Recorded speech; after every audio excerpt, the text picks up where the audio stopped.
I can't get no satisfaction.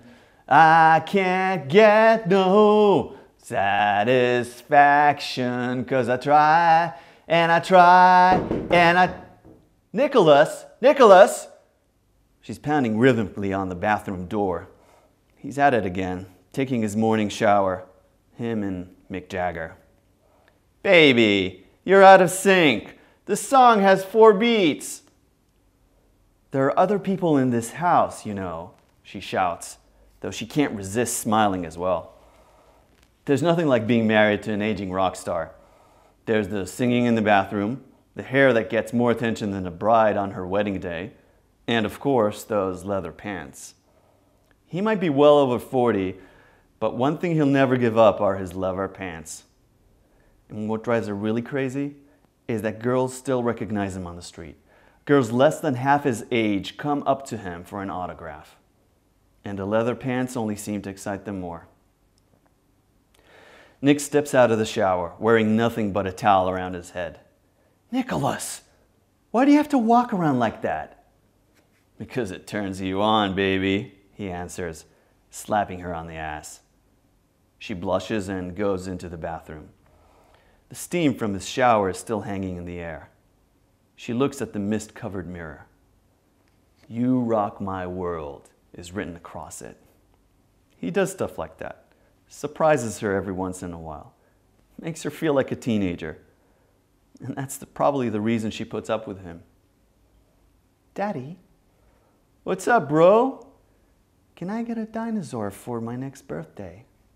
Pascal, we talked about this before. You know that dinosaurs don't exist, don't you? They don't? No, they don't. And stop acting as if you don't know that. You're being silly. He sits down at the table and drinks his coffee. On the cover of the magazine is a shot of Madonna and Britney Spears kissing. He didn't have to kiss anybody to get on the cover of a magazine. He just had to be himself, the ravishing Nick Legrand. Legrand.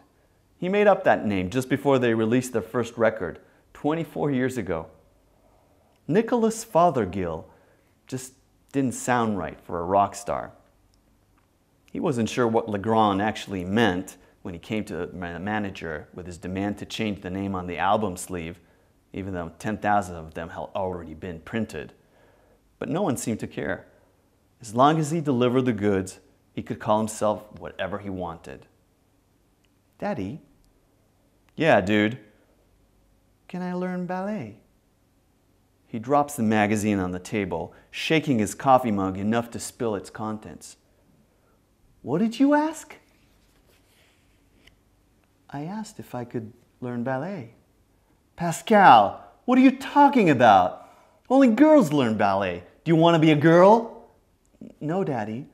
Then stop with all this bullshit. Besides, I told you, you're going to learn some martial arts.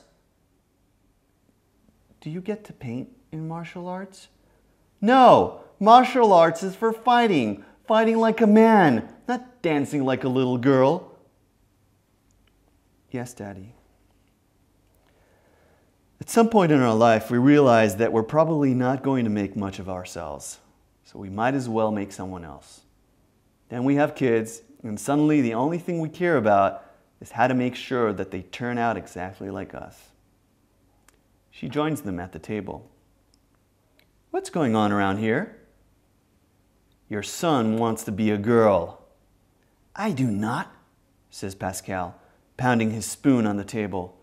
Pascal, calm down. And so can you, Nicholas. Just because our son doesn't want to be a rock star doesn't make him a girl. Whatever. Don't whatever me. Okay, but don't come complaining to me when he'll get beaten up at school. He won't get beaten up at school. Not if he studies martial arts, he won't. Oh, why don't you just drop it? When will you get into your head that he doesn't want to learn martial arts? He does, and he will. Won't you, Pascal? Yes, Daddy. That's a good boy. We'll make an Aikido master out of you. What's Aikido, Daddy? It's the art of overcoming your enemy by using their size and energy. It's the art of knowing where they will throw you a punch or a kick and moving before they do. Something Daddy's very good at, she adds. The traffic is terrible as Nick makes his way to pick up Pascal from school. I spread my love like a fever, I ain't never coming down. He sings at the top of his voice, competing with the radio. He's late, and Pascal is waiting for him at the school gate, clearly in a foul mood. My man! He tries to high-five Pascal as he enters the car. Pascal offers a feeble hand in return. Are you psyched about going to your first Aikido lesson? He asks, showing much more enthusiasm than his son. Pascal nods. Daddy, he says after a few minutes of silence. What, bro? Do you think Wendy knew how to fly before she and Peter Pan met Tinkerbell? He swerves to the right and stops the car. Pascal, stop with all this fairy tale crap. I don't want to hear any more about Peter Pan. I don't want to hear any more about Tinkerbell. And here he grabs Pascal's sweater close to his neck. I don't want to hear any more about fucking Wendy. He lets go of Pascal. Both of them are shaking. They spend the rest of the drive in silence, and when they reach the gym, Pascal gets out of the car and marches towards the entrance without waiting for his father. Pascal! He calls after him. Are you sure you still want to do this course? Pascal doesn't answer. He simply marches through the sliding doors, and inside it's white and quiet.